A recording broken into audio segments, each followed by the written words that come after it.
একশো হতে বড় দুইটা পূর্ণ সংখ্যার যোগফল 300 হলে সংখ্যা দুটির অনুপাত কত? তা আমাদের এখানে বিভিন্ন অপশন দেওয়া আছে, দেখবো আমরা কোনটা সঠিক হয়। মনে করুন যে 1:9, এটাকে আমরা কীভাবে লিখতে পারি যে এক্স প্লাস 9x। তো এক্স প্লাস 9x সমান যোগফল কত হবে? 300। এই যে 300, তাহলে এক্স প্লাস 9x কত হবে? 10x সমান কত? 300। কেটে গেল, তার মানে এক্স সমান কত হবে? এই যে 30।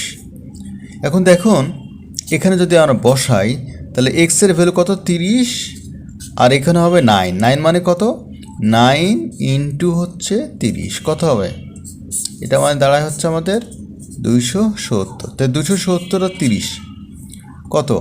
270 আর 30 হচ্ছে 300। আচ্ছা হয়েছে, কিন্তু আমাদের প্রশ্ন ছিল 100 হতে বড় হতে হবে, আমাদের এটা বাদ গেল।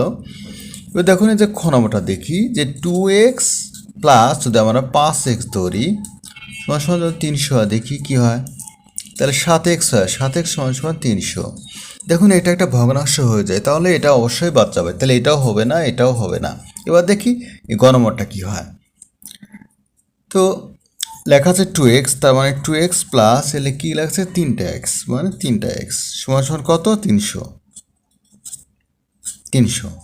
তাহলে 2x আর 3x কত হচ্ছে? 5x। 5x সমান 300। এখন 5 দ্বারা ভাগ করি, কত হবে? x সমান 60।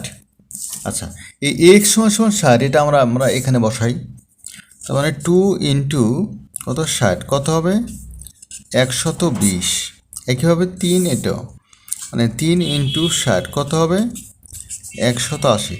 এখন দেখুন দুইটার সংখ্যাই 100 থেকে বড়, তার মানে আমাদের অপশনগুলোর মধ্যে এই যে 2:3 এটাই হচ্ছে কারেক্ট অ্যান্সার।